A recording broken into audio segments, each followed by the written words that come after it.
जब भगवान विष्णु जी का विवाह माता लक्ष्मी जी के साथ तय हो गया था और विवाह की तैयारियां शुरू हो गई थी, तब सभी देवताओं को निमंत्रण भेजा गया, लेकिन गणेश जी महाराज को विवाह का निमंत्रण नहीं भेजा गया।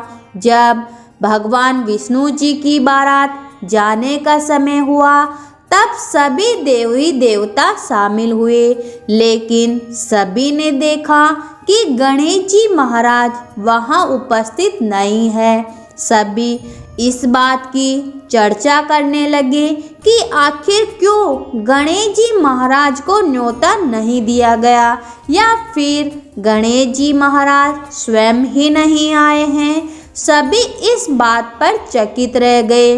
इसका कारण सभी ने भगवान विष्णु जी से पूछा। भगवान विष्णु जी ने कहा, गणेश जी महाराज के पिता भोलेनाथ महादेव जी को न्योता भेजा गया है।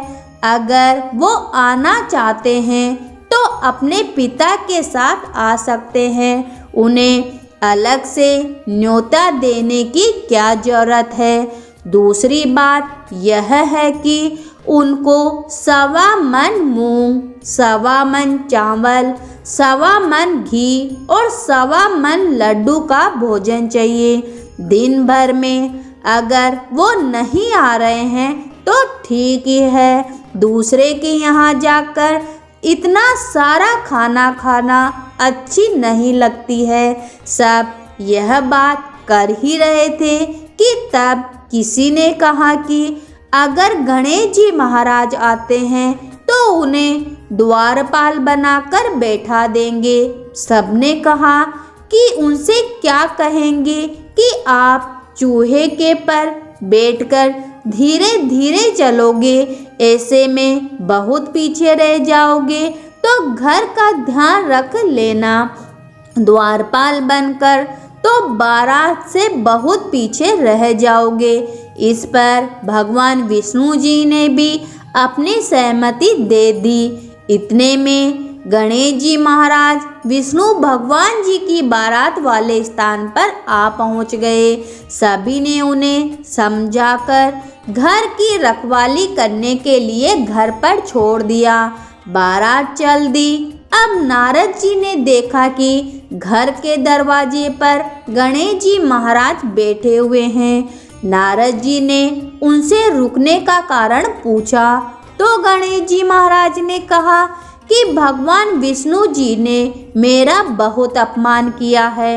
नारद जी ने कहा कि आप अपनी मूषक सेना को आगे भेज दीजिए, इससे वो रास्ता खोद देंगे और उनके वाहन जमीन में धंस जाएंगे। इसके बाद वो आपको सम्मान पूर्वक बुलाने के लिए विवश हो जाएंगे। गणेश जी महाराज ने अपनी सेना को आगे भेज दिया। मूषक सेना ने सारा रास्ता खोद दिया। जब बारात वहां से निकली तो बारात के रथों के पहिए धरती में धंस गए। उन्होंने लाख कोशिश की, लेकिन पहिए नहीं निकल पाए। हर किसी ने अलग अलग उपाय सुझाए, लेकिन कोई हल नहीं निकला। तब नारद जी ने कहा कि उन्होंने गणेश जी महाराज का अपमान कर ठीक नहीं किया। अगर उन्हें मना कर लाया जाए तो कार्य सिद्ध हो सकता है। फिर शंकर भगवान ने अपने दूत नंदी को भेजा। नंदी गणेश जी महाराज को वहां लेकर आए।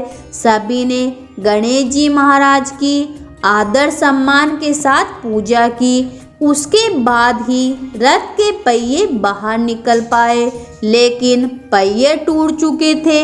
ऐसे में उन्हें सुधारने का काम कौन करेगा, इस पर सवाल होने लगे।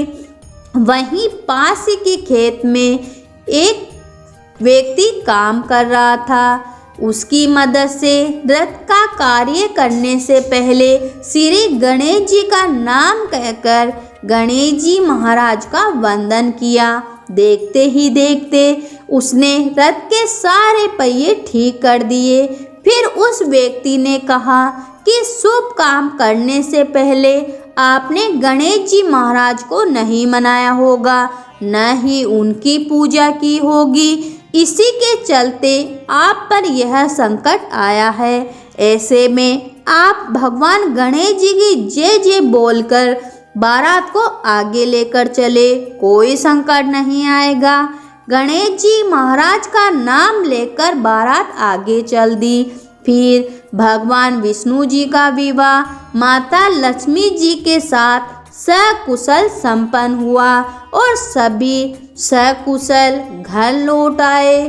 तो बोलिए गणेश जी महाराज की जय हो।